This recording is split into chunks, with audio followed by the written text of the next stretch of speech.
To the business cycle. Business cycles, because businesses don't have uniformity across time, is a natural result of transition across different time periods. So we have a cycle of peaks and troughs in the economy. Most of you have noticed this in your lives.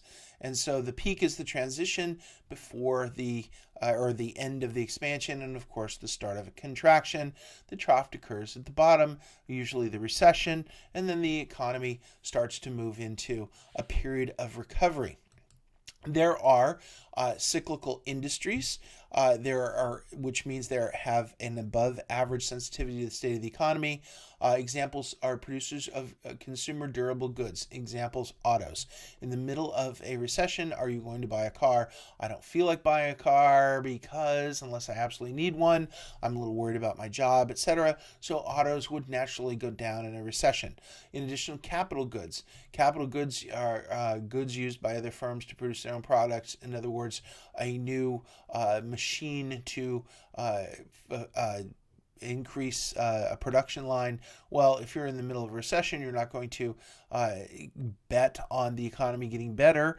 And if you're not going to bet on the economy getting better, you're not going to buy the new machinery that you would need to produce more products. Therefore, cyclical industries have a rolling kind of impact based on the business cycle.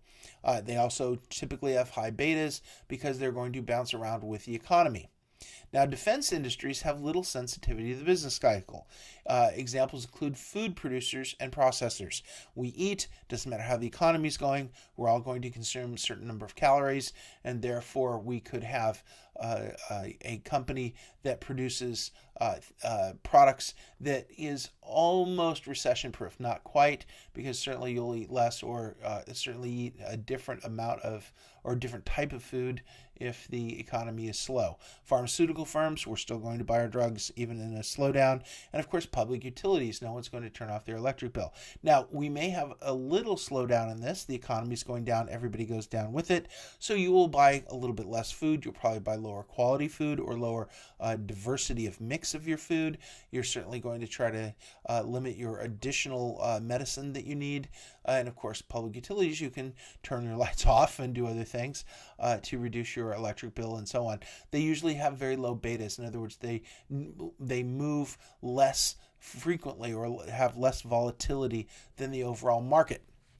To take a look at what would impact the business cycle, I will suggest to you that this video by Ray Dalio on how the economic machine works. Ray Dalio is a self-made billionaire investor, and he has a video here on the economy works like a simple machine, but many people don't understand it, or they don't agree on how it works, and this has led to a lot of needless economic suffering.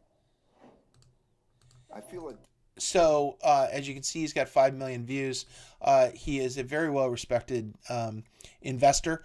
This is definitely worth 30 minutes of your time to take a look at. I wouldn't suggest it's perfect. I wouldn't have done it exactly this way, but I will tell you that it has a lot to do with the cycles of investing and the cycles of capital. And so it ties in nicely with the discussion of the business cycle. So as we think of our economy as being the tide coming in and out, and we have individual firms, which are boats on the economy or on the tide, and of course we've got some boats that could capsize and so on. And so when you think of that, the business cycle is the waves. So some companies have waves that they ride more than others. Other companies are more in the shallows and they are consistent. They're not going to hit the rocks. Other companies are high beta companies, are more like on the waves, and they're going to be more risky. So if you want a mental model of what we're talking about, just so you can easily keep it straight in your head, some companies live in the waves and they do well when things are good, and then they come down when things are bad. Other companies are more in the shallows and they don't have as much volatility in the ocean, therefore they have lower betas. These companies typically don't earn as much money as these companies do when times are good, but they earn good money when times are bad because they continue to have customers, whereas the cyclical industries tend to fall sometimes quite a bit when things slow down. So if you think of your investing or the way your company is positioned as an employee, are you in a cyclical industry or are you in a defensive industry? Is it possible that we will be losing our job because the economy is slowing down?